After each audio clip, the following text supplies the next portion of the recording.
Merci d'être retourné pour voir le deuxième épisode de la série des webinaires sur la simulation CFD en hydraulique avec le 3D Hydro.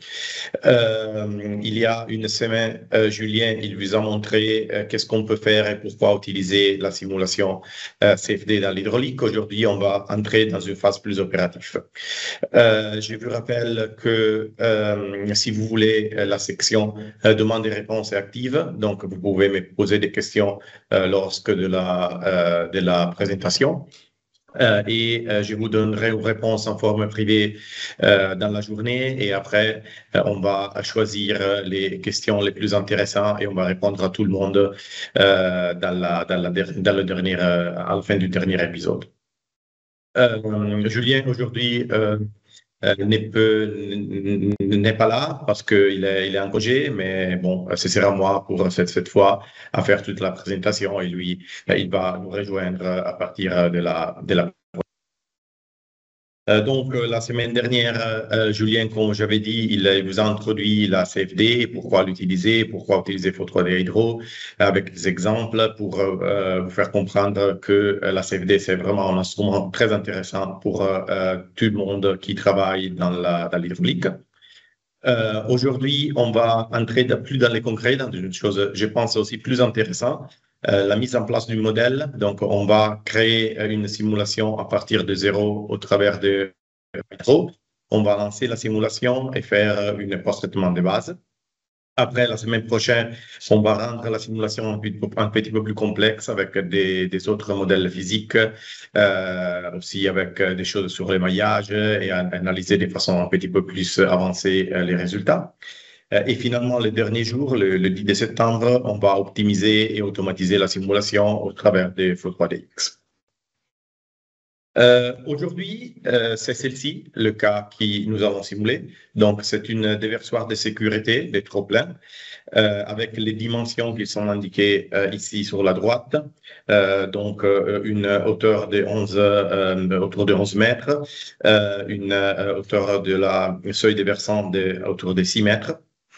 Et une ouverture de 6,66 mètres. Le canal à l'aval qu'on va analyser, il a une longueur de 37 mètres.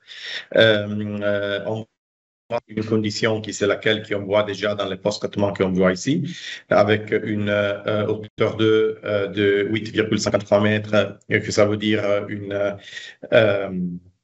une charge hydraulique sur la seuil autour de 3 mètres, 2 mètres et demi. Et à l'aval, on va en poser aussi une certaine hauteur d'eau pour aller simuler un écoulement des typologies fluviales. Donc là, on a une hauteur d'eau imposée de 2,60. On va tout de suite ouvrir Flow3D Hydro de façon à mettre en place la simulation à partir de zéro. Celle-ci, c'est l'interface de Flow3D Hydro. L'interface de Flow3D Hydro est organisée par des panneaux. Dans les panneaux, on a la possibilité de mettre en place la simulation. Le premier, c'est le Simulation Manager. C'est où on va créer les simulations et les organiser dans des catégories. Le deuxième panneau, le mode Setup, c'est où on va effectivement mettre en place notre simulation. Donc, pour commencer, on peut entrer dans le menu fichier et créer un nouveau workspace. Le workspace, c'est un conteneur de simulation. Dans ce cas, on peut donner comme nom le nom de webinaire, donc webinaire caps Flow 3D Hydro. Flow 3D Hydro. On appuie sur OK, il va créer un dossier dans lequel on peut ajouter une autre simulation du projet. Donc, on clique avec le droit sur notre workspace, on clique sur Add New Simulation, on a la possibilité de créer la nouvelle simulation. Donc, on va l'appeler épisode 2, simulation déversoir de base. On peut choisir le système des unités de mesure à utiliser, donc notamment le système international, c'est bon dans ces cas.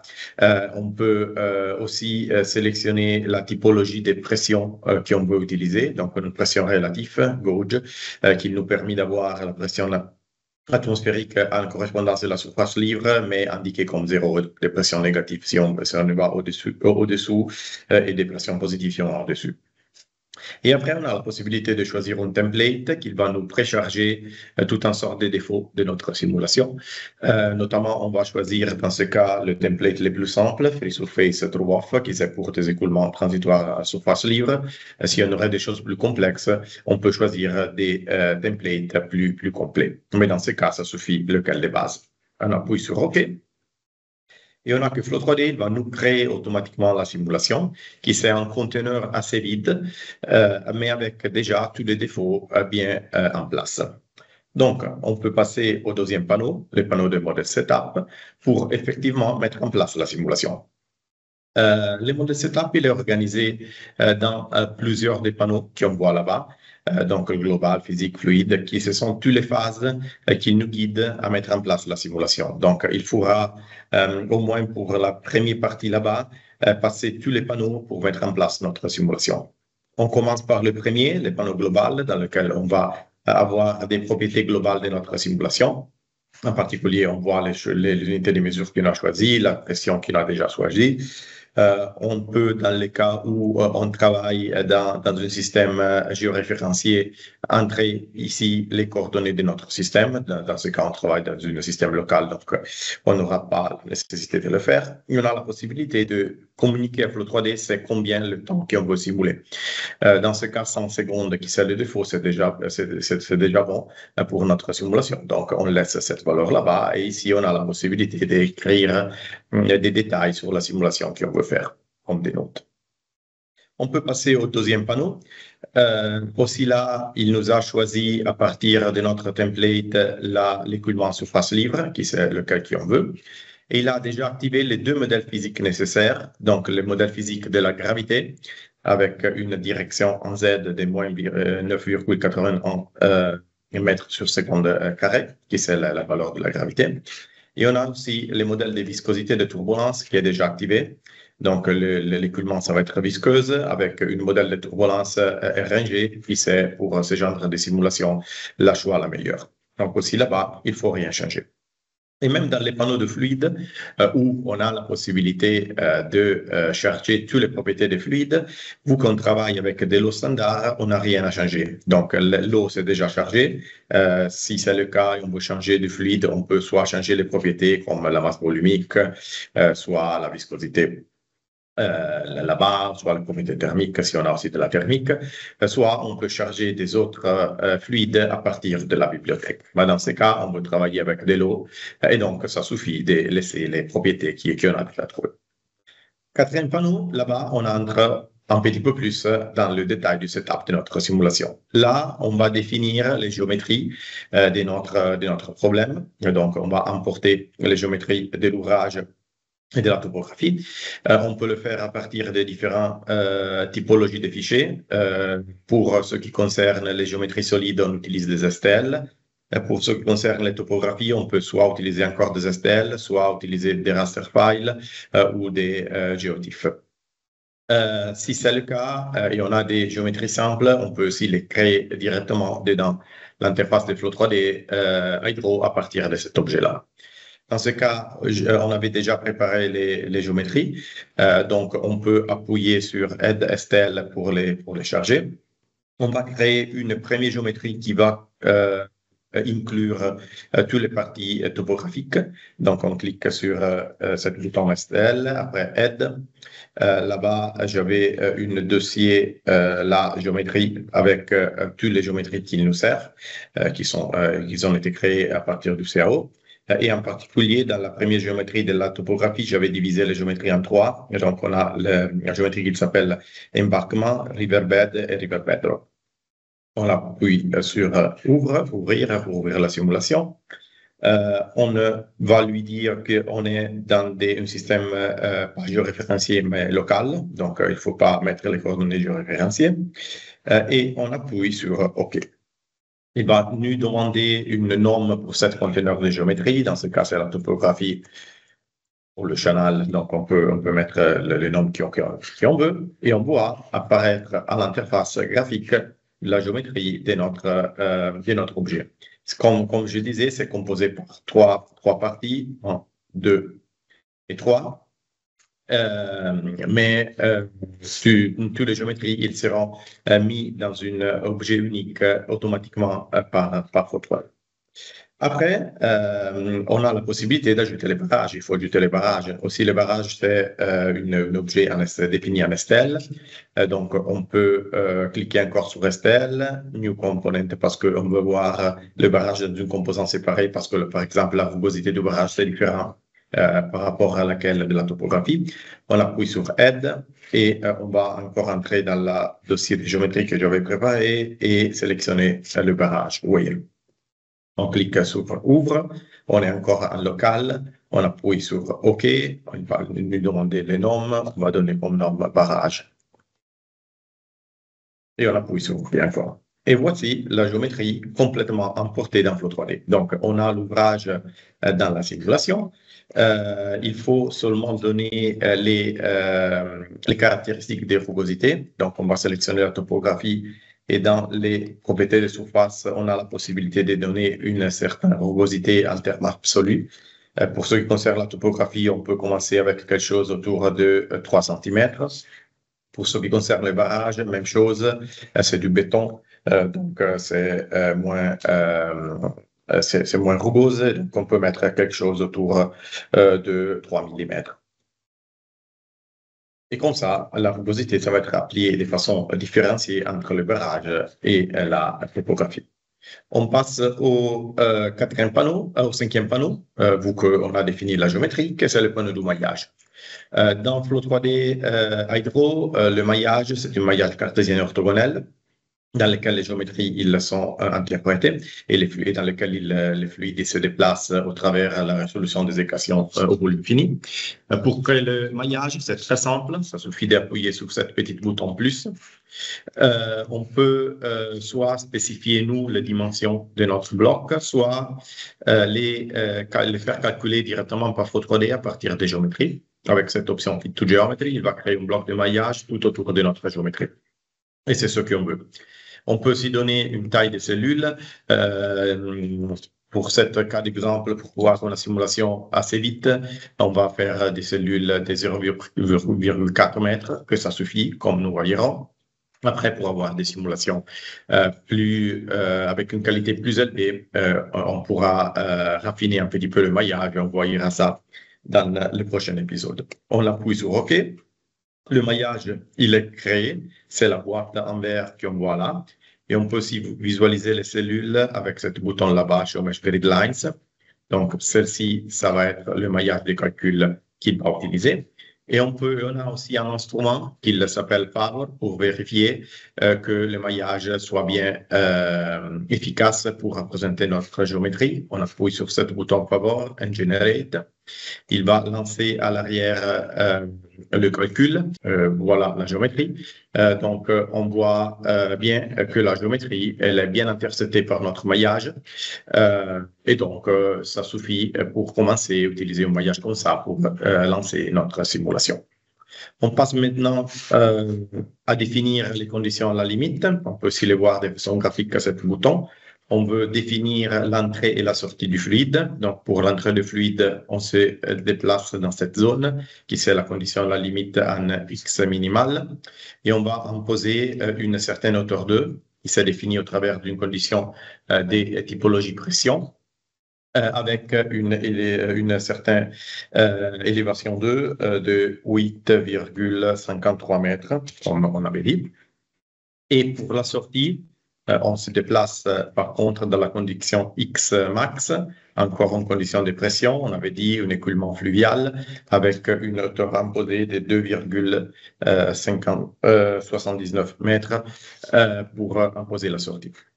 Les autres conditions sont déjà bonnes, donc des symétries tout autour qui sont des conditions neutres et à nous une condition de pression atmosphérique qui s'est déjà imposée.